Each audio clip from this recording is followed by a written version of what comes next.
আমাদের দেশের পলিটিক্স কিন্তু দুই ধরনের পলিটিক্সে আমরা বর্তমানে অবস্থান করতেছি।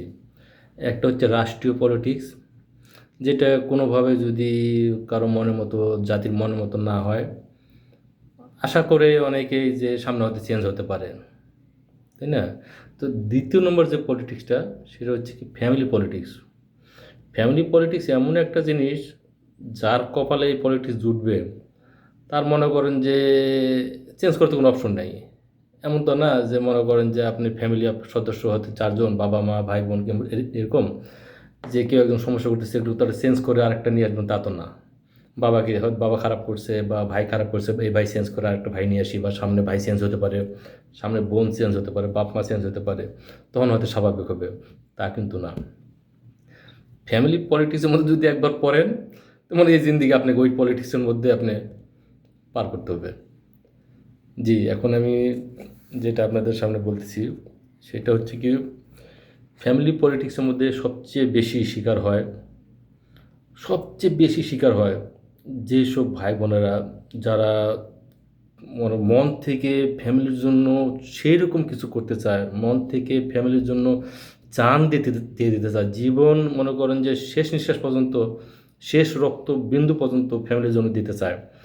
এই উদ্দেশ্য নিয়ে যারা বিদেশে যায়, বাবা মা আশেপাশে পরিবেশ ভাই বোন বন্ধু সকল কিছু ত্যাগ করে যারা বিদেশ যায়, বিদেশ গিয়ে তারা যখন অক্লান্ত পরিশ্রম করে, এই পরিশ্রম করার ফল যে রিয়াল হোক, পাউন্ড হোক, মনে করেন যে দেরহাম হোক, বুঝতে তো পারতেছেন, মানে যে যেখানে আছে ওইখানকার যে টাকাই তারা আর্ন করুক, ওই টাকাটা যখন মাসে মাসে যখন দেশে দেয়, দেশে তার আত্মীয় স্বজন ওই টাকাটা সুন্দরভাবে নিজে মন মতো করে ইউজ করে, ছেলে ওইভাবে গাইড দেয়, অনেক সময় গাইড ফলো হয় না, যে ডিরেকশন দেয় ডিরেকশন ফলো হয় না, কিন্তু তাদের কিন্তু সুন্দরভাবে চলতেছে।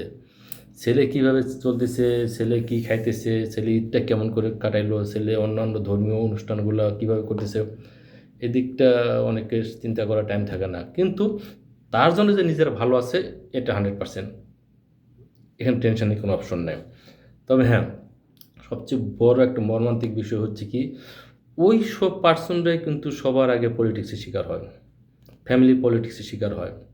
গিয়ে দেখবেন যে মনে করেন তার অর্জিত টাকা এখানে মন মতো করে ইউজ করে, এখানে ইউজ করতে করতে বর্ধিত যে টাকাটা, অতিরিক্ত টাকা দিয়ে এখানকার সদস্যদের ফিউচার চিন্তা করে, কিন্তু ওই ছেলের ফিউচার কিন্তু চিন্তা করে না, যে দেশে এসে কী করবে, দেশে এসে কীভাবে চলবে, দেশে এসে তার ফিউচারে কী হবে, দেশে এসে তার বাল বাচ্চার কী হবে, এই চিন্তা কিন্তু করে না। এই যে এই ধরনের ফ্যামিলি পলিটিক্সের মধ্যে যে পড়ে, সে মনে করেন যতদিন বাইচে থাকে জাস্ট একটা মনে করেন যে মানে সৃষ্টিকর্তার দমটা নিয়ে যায় না, এর জন্য বাইচে আছে, এর বেশি আর কিছু আনন্দ নিয়ে সে ফিল করতে পারে না। আমার কথা কি আপনি বুঝতে পারছেন, না ভুল বুঝতেছেন? হ্যাঁ, ভুল বুঝছেন তখনই যদি আপনি ওই ধরনের পলিটিক্সের শিকার না হন, তখনই। আর যারা শিকার হয়েছে, সে যদি এই প্রসঙ্গটা জানতে পারে, শুনতে পারে, আমার মনে হয় সে আমার সাথে দেখা করার জন্য চলে আসবে ইনশাল্লাহ। আর আমি তাদের জন্য আমি একটা স্টুডিও সাজাইছি, তাদের কথা প্রচার করার জন্য, তারা যেন এই ধরনের প্রসঙ্গ আমার স্টুডিওতে এসে যেন প্রচার করতে পারে নিজ মুখে, তার এই প্রচার শুনে বা দেখে যেন হাজার হাজার মানুষ সতর্ক হতে পারে, হাজার হাজার মানুষ এই ফ্যামিলি পলিটিক্স থেকে যেন নিজেকে সেভ রাখতে পারে। আশা করি আমার এই ইচ্ছাটা আপনারা পূরণ করবেন, আমার এই ভাবনাটা আপনারাও একমত হবেন, আমার এই প্রসঙ্গটা শেয়ার করে দিবেন, যখন আপনাদের সামনে আসে, যতবার আসুক শেয়ার করে দিবেন। আপনার একটা শেয়ারে যদি 50 জন লোক দেখে, 50 জনের মধ্যে যদি 5 জন যদি সচেতন হয়, এতেই আমার সার্থকতা। আসসালামু আলাইকুম। সার্বিক দিক দিয়ে ভালো থাকেন এই কামনা করি।